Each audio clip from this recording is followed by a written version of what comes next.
Welcome to the Divorce View Talk Show. Hi, I'm Joanie Winberg, Certified Human Behavior Consultant, Divorce Mentor, and CEO of the National Association of Divorce for Women and Children, along with my great co-host, Roz Sadaka. Hello, Roz. Hi, Joanie. It's a pleasure to see you again this week. I'm Rosalind Sadaka. I'm a divorce and parenting coach and founder of the Child-Centered Divorce Network for Parents. And we're very excited today because we have a divorce expert who is going to share a lot of wisdom with us that I think everyone who's listening is going to get some real value from. His name is Henry Bornbeam. And Henry, why don't you introduce yourself and tell us a little bit about you?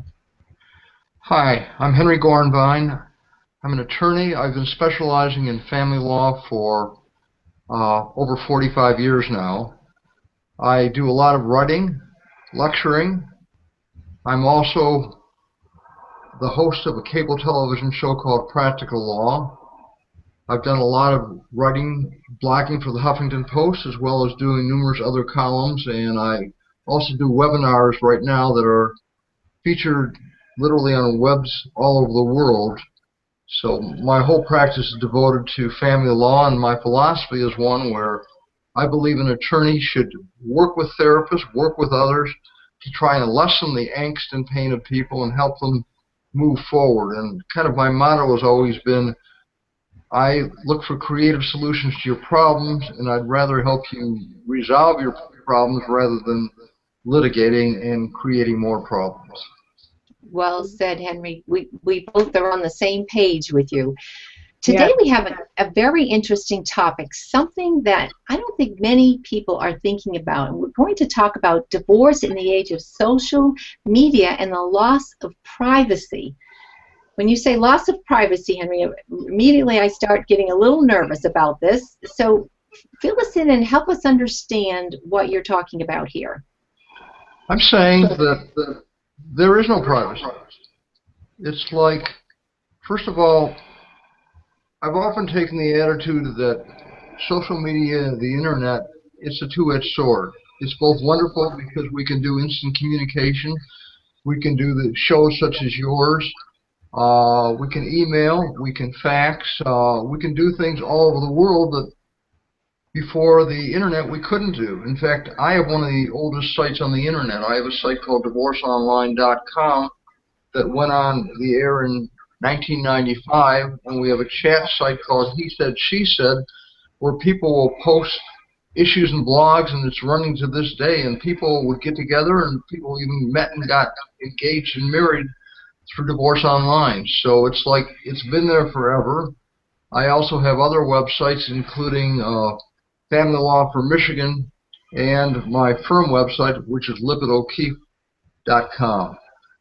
So it's like the internet is a wonderful tool, but it's like human beings have, let's face it, proclivities for doing things, and I think if you're anonymous, you tend to do more than if you're not anonymous. And what used to be that you wouldn't have your face up there on the internet, you'd be texting or emailing, and people would know exactly who you are, and you could assume a false persona.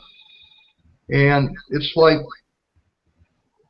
there are so many vices that people have, and I find, in fact, there have been surveys showing that the internet is a huge marriage wrecker.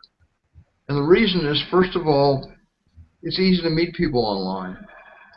I've had divorce cases where people have met others on the internet. I've had a lot of cases where there have been affairs online. I even had one case not too long ago where my client is the wife, and she came to me before the divorce and saying she had fallen in love with another man, and he was in England, and I guess he was Nigerian. And she threw a lot of money, scammed in one of these Nigerian web scams. I've had other people who met and married people from other parts of the world who they met on the internet, and I've helped untangle their divorces. You have so many situations where, think of it, the ease of gambling online. There are so many websites for gambling. I've had cases where children especially have become addicted to games, online games. Pornography is rampant on the internet. I've had cases where pornography has been a large issue. In fact, I had one case about a year and a half ago where my client had married a young man, and she caught him in a compromising position, and it turns out that he had child pornography. He was arrested and ultimately went to jail. Wow. So not only did the marriage end, but he lost his freedom for a number of months. I've had other cases where people learned for the first time that a husband and a wife was not only having an affair, but was involved with someone of the same sex and never knew it. So you have all these things. I've had cases where there have been addiction to shopping, gambling, day trading, people who will, take a lot of risk with their stocks and bonds on the internet. And others who just are addicted to being on the internet and they lose all perspective. Well, my wife would say that I spend too much time with regard to my iPhone and taking emails and texts from clients. So it's a matter, you have to have boundaries and limits. And there are so many temptations on the internet. And what I'm saying is, yes, it's a wonderful tool, but sometimes it brings out the worst in human behavior as well. Mm-hmm. Well, that's for sure. I think that is very evident for many of us. And are you also finding that there are special challenges for people going through divorce when they're posting on Facebook and other social media and sharing information about their lives that may come back to bite them? Yes, social media, Facebook, LinkedIn probably to a lesser extent because it's a business site, but really Facebook, Twitter, and sometimes YouTube. People will post things and they shouldn't. I've had cases where someone will meet up. I had a case about 2 years ago. It was a fairly contentious divorce. I was representing the husband. There were 3 minor children. The wife caught up on Facebook with an old high school sweetheart and flew off to the state of Washington from Michigan to reconnect and left and basically abandoned the family and basically turned the divorce. I've had other cases where people have met, gone to high school reunions or triggered old flames through the internet, and it's led to the demise of marriages. I've had so many people who do, just dumb, crazy things.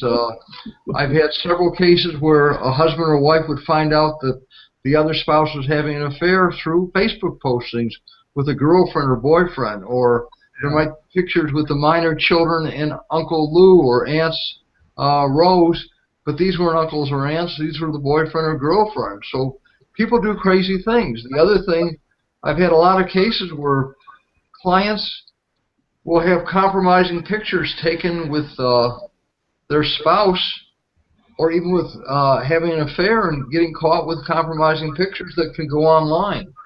In fact, now there are certain sites that are known as revenge porn sites where people, former boyfriends, former girlfriends, former husbands and wives, post these compromising pictures on the internet.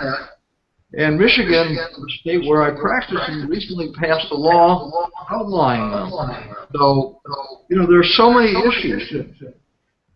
And that's why the internet and the power of social media is tremendous. And as an attorney, there are many cases where people have posted things that are inappropriate and lost custody. There have been things where a wife will badmouth her husband on the internet or with texts, and that can be used against that person in a custody case. There was another one where the woman was engaged in prostitution. She had a website on the internet, and she was caught red-handed, so to speak. So you get into all these situations. So do you start by warning your clients about all of this early on to protect them and make them aware of these yes. possibilities? I mean, literally at the initial consultation, I'll tell them to beware. I mean, I've had cases. First of all, it is illegal to hack into a computer. There are cases. I have a client whose divorce turned into a war where he was criminally charged, where he had been hacking into a computer, but it was a joint computer that he had set up with his wife, and she was involved with another man who was a prior husband, and there was an incriminating text messages that he told to, I think, husband number 2, where she was carrying on with husband number 1. He was arrested. He was criminally charged. The case went on for 2 years, and finally, when he refused to plea, the prosecutor dropped the case. And you have a lot of laws in this area. First of all, it's illegal to open the mail. It is illegal to open unopened email, just like it's akin to opening unopened mail. But when it's open, it is fair game. The other thing with regard to computers and the internet, you can have keystroking devices. And these are devices where every stroke, every key that's done is then going to the other party's computer. And I've had cases where attorney-client privilege was violated, where the other side will see emails between myself and my client, and this is clearly illegal. If you catch someone, they could be prosecuted. The problem is there's so many more serious criminal acts going on that the prosecutors don't want to get involved with these things, but they are illegal. There are other devices that are illegal. For example, you can tape phone conversations, and in most states, unless both people know, it's illegal. In Michigan, it's unusual because, let's say I'm taping my wife's conversation. If I'm on the line, I can tape it. As long as one of the parties to the conversation knows about the taping, it's legal. But in most states, it's illegal unless both parties know. So you get into these fine line technicalities. Another area, you can have locating devices on phones where someone can be followed anywhere. This is legal.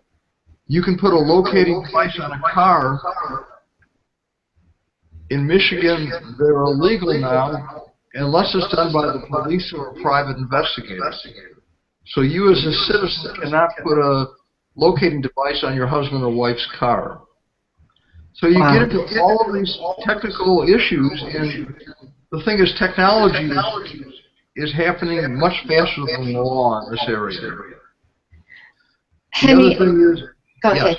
I was just going to say, what's coming up for me, and please excuse this video, for some reason it keeps flipping back and forth to you and me, and I don't know why. But anyways, as far as, so if you're going for divorce and all of these new laws and rules and regulations are kicking in, do most attorneys, or are they aware of this, or should you do your own research for your own state as well? It's just, to me, there's so many new rules and regulations. The law is changing rapidly. Most attorneys do not know all the laws, and it's probably a good idea to research things. Another example was I had a case not too long ago where I was representing the husband. The wife had a problem with shopping and was running up many, many thousands of dollars in debts. They had iPhones in a family plan. And what I didn't know, what I learned, is if you have a family plan with 2 or 3 iPhones, you can track each other. You can know where someone is in any given moment in time. You can find out what's being done on the phone. That's perfectly legal. And I checked with Apple at one of their stores, and they said, yes, it is true. And this is done through iCloud. So there are these devices that do exist. It's pretty scary. It's scary. Wouldn't you say, Roz? It's pretty scary.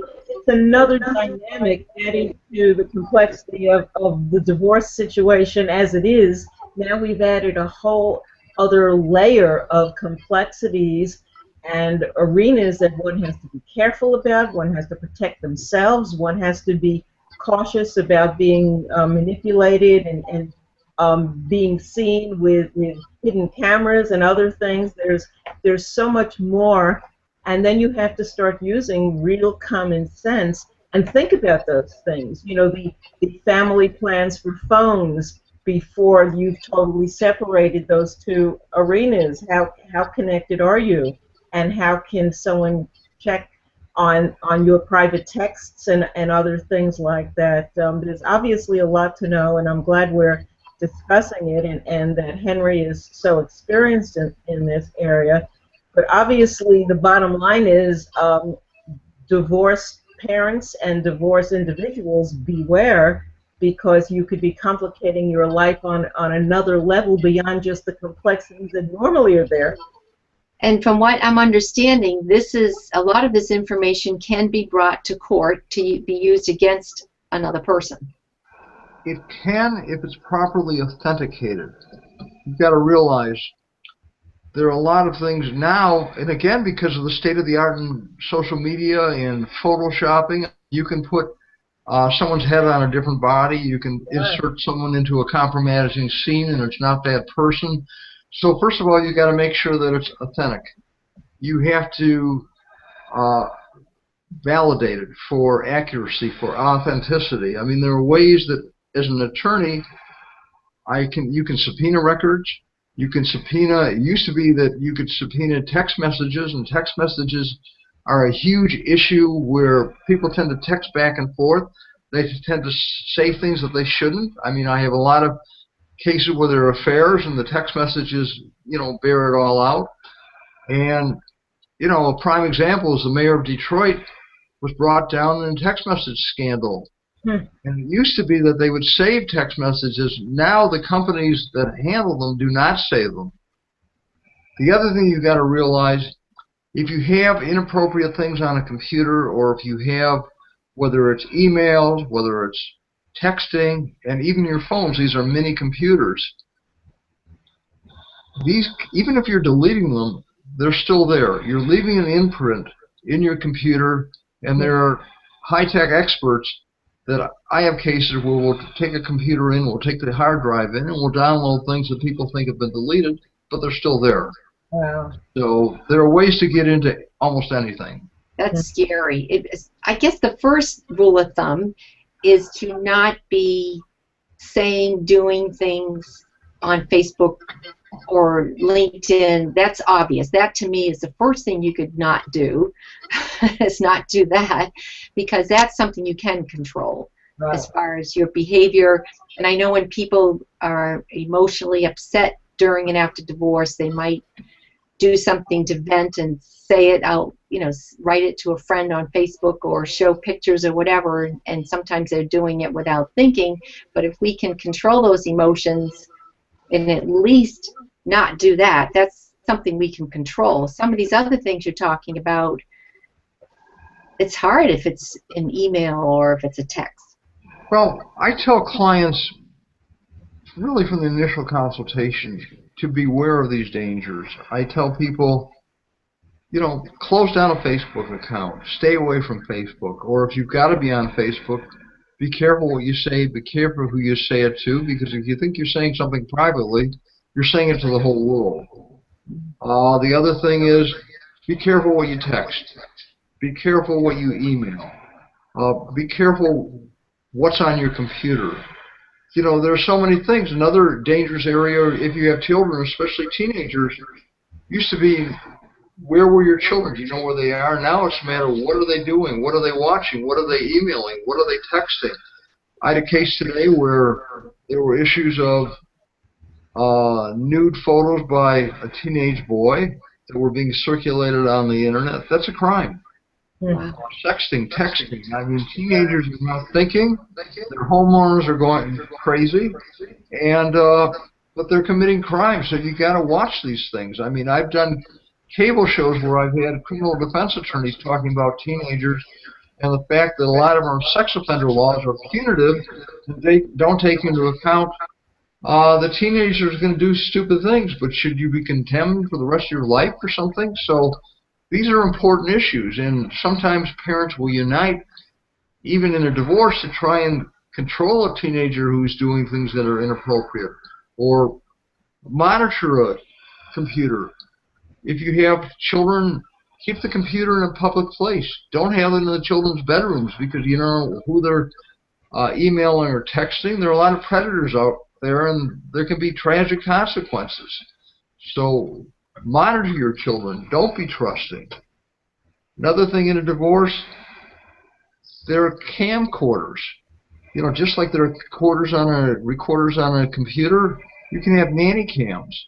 Now, the law in this area is interesting. You can have a nanny cam or a hidden camera in public places, such as a living room, a den, or a family room, a kitchen. But if it's in a bedroom or a bathroom, then you're violating the law. You know, because there is the right to an expectation of privacy. So these are issues. And I've had cases. I had a case a number of years ago. It was a very hotly disputed custody case. My client was the wife. She was caught in a sexual encounter with another man in the den, and a child walked by.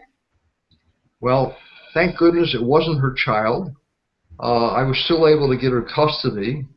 But these are things people don't think. People do stupid things. And so it's like there's an old statement that I think makes a lot of sense. I deal with a lot of criminal attorneys. I've known them. I have many of them as a guest on my cable television show. And we talked about the difference between a criminal client and a divorce client. A criminal client is a bad person on his or her worst behavior, while a divorce client is usually a good person on his, criminal's best behavior, and a divorce client is a good person on his or her worst behavior. And divorce tends to bring out the worst in people, sadly. It certainly does. That's why we're so delighted to have you with us today, because divorce encompasses so many behavior patterns. And I wanted to ask you a little bit, because I believe that you're a collaborative attorney and a mediator as well as a family law attorney. Is that correct, Henry? That's correct. I'm certified as a mediator. I'm certified in collaborative law.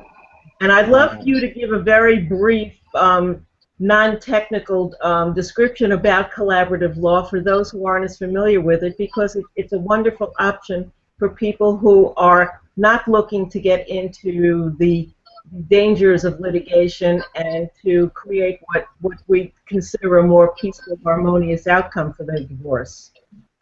Okay, collaborative law, very simply, is a team approach to divorce. The husband will go to a collaboratively trained attorney. The wife will go to a collaboratively trained attorney. They will sign an agreement that states that they're retaining these attorneys to work with them to try to resolve the divorce, with the goal being that everything is to be settled before it's filed. If this fails and they have to file for divorce, then the collaborative team has to step off and they have to get other attorneys. So it puts a lot of incentive on the parties to settle, to stay out of court. In addition, as part of the divorce process, there will be others brought in. If there are child-related issues, often there will be a therapist brought in to work on child-related issues. There will often be a collaboratively trained mediator to work on issues. We often have collaboratively trained accountants to deal with financial issues if there's a medical or dental practice or if there's a business involved. There will be divorce courses. There can be financial planners. And the whole idea is you have a team working together. You meet openly. You caucus. You have homework assignments. And the goal is to prepackage the divorce. So at the end of the collaborative period, however long it takes, I've had some cases that have been done in a month or two and others that might have taken 5 or 6 months where they were very complicated. A settlement is reached, it's reduced to writing, and then you file, but all you're doing is walking through the court process. The only appearance is to resolve it and finalize it, but everything's been done beforehand. It takes the acrimony out of the process. It helps people learn to communicate better. I mean, it's a wonderful, wonderful process. I'm a full believer in it. It's still not widely utilized, at least in Michigan. I think in other states it's taking off more, but first of all, it's cost effective. It costs a lot less to work collaboratively than to litigate extensively.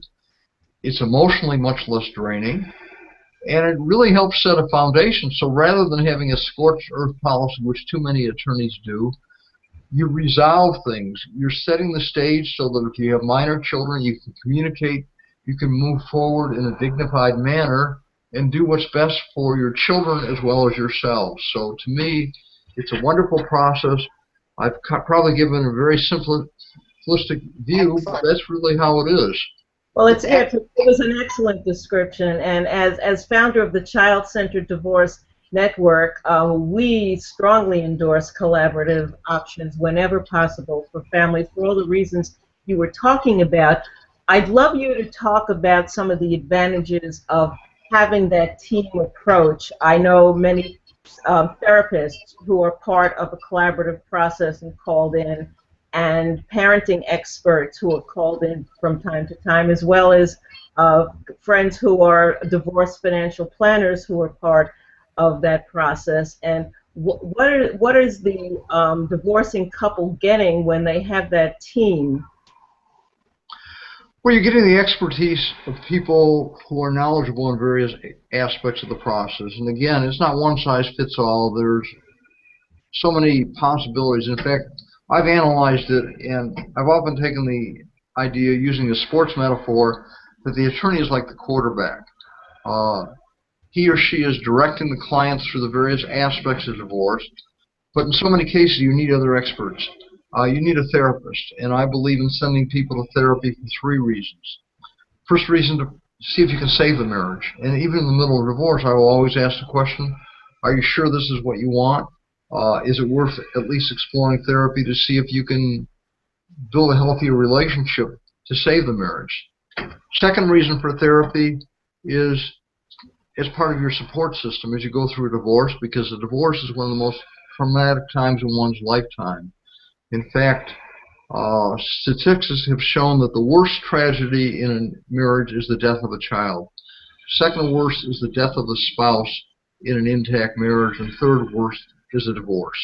Mm-hmm. And I was talking to a therapist recently, and there's so many reasons for divorce, but one major reason for divorce now is the fact that if you have a physically or mentally impaired child, or if you have an autistic child, it leads to a very high rate of divorce because either the parents do not agree on what's the proper way to raise the child, or they can't handle the added burden. And I've had numerous cases where these have been issues. The other the third reason for therapy is so you learn about yourself and help to not necessarily fix yourself, because we all have problems, but learn so you don't keep repeating your mistakes again and again, because people who are attracted to abusive people or alcoholics or abusers of drugs or other substances often tend to remarry the same person again and again, only in a different package. In my career, I've represented 2 women who were 36 years of age when I handled each one's 6th divorce. Wow. 6? Wow. 6? Wow. Well, Joanie and I are very much in alignment about that very fact you were talking about, is mastering good communication skills, learning about what decisions you made that you maybe will change now, and learning how to pick better partners and be a better partner. So what you're saying is so important to us, right, Joanie? Yes, and I've been doing communication workshops and so forth for over 10 years with corporations and people during and after divorce, especially after, so that they don't marry the same person they just divorced. And what I find is that a lot of people really don't understand themselves, and they don't understand people around them. But when they really understand the different personality styles, what makes you tick, why do you do what you do, what motivates you, what are your hot buttons, this is basic information, unfortunately, that it's not taught. So Roz and I really believe in people understanding how to communicate. I've seen it where after people have taken this communication process, have said, gee, if I understood this before, I might not be in this position of a divorce. And I've actually seen people not get divorced because they really just weren't on the same page and were never taught to appreciate and respect each other's quirks as well as their high qualities. So, Henry, we totally agree with you. People really need to have that understanding of who they are before they jump in. And if someone's on their 6th divorce,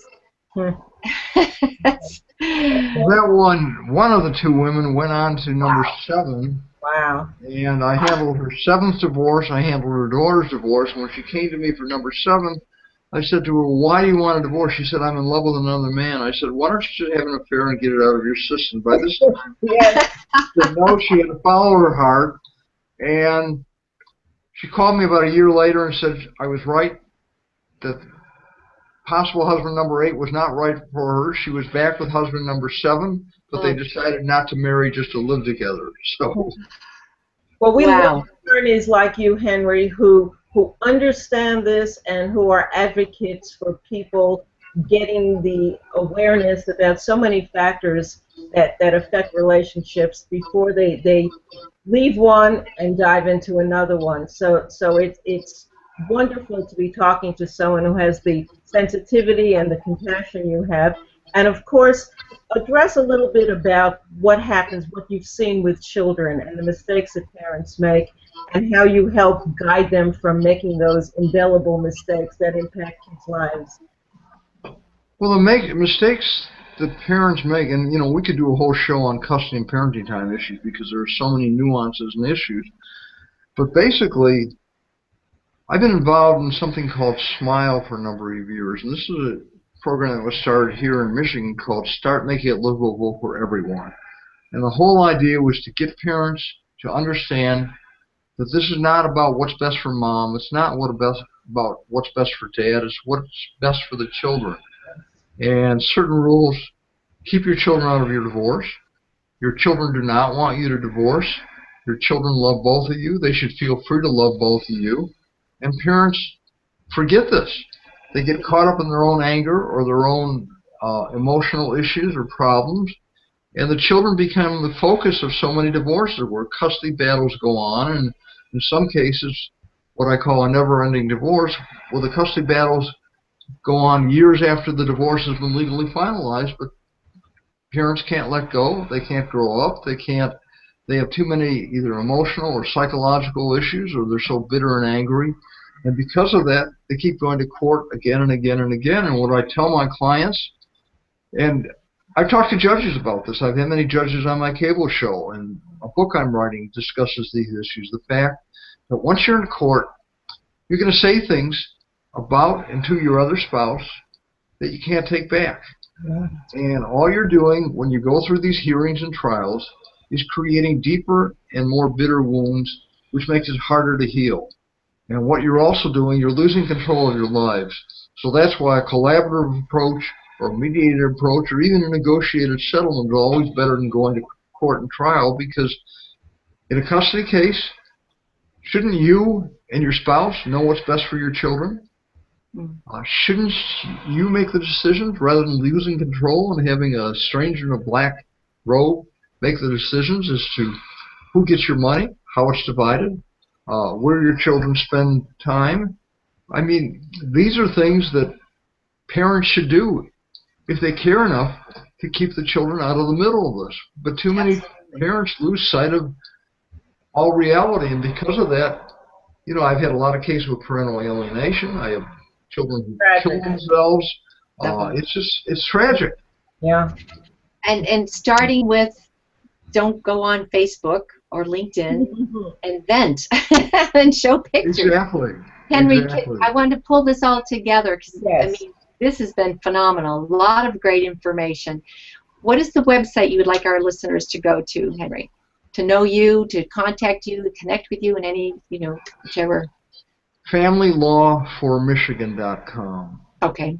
And my Great. firm website is Lippitt O'Keefe. The firm is Lippitt O'Keefe Gornbein in Birmingham, Michigan. But the website, well, it's Lippitt O'Keefe Gornbein is the website. Okay. And a third website is DivorceOnline.com.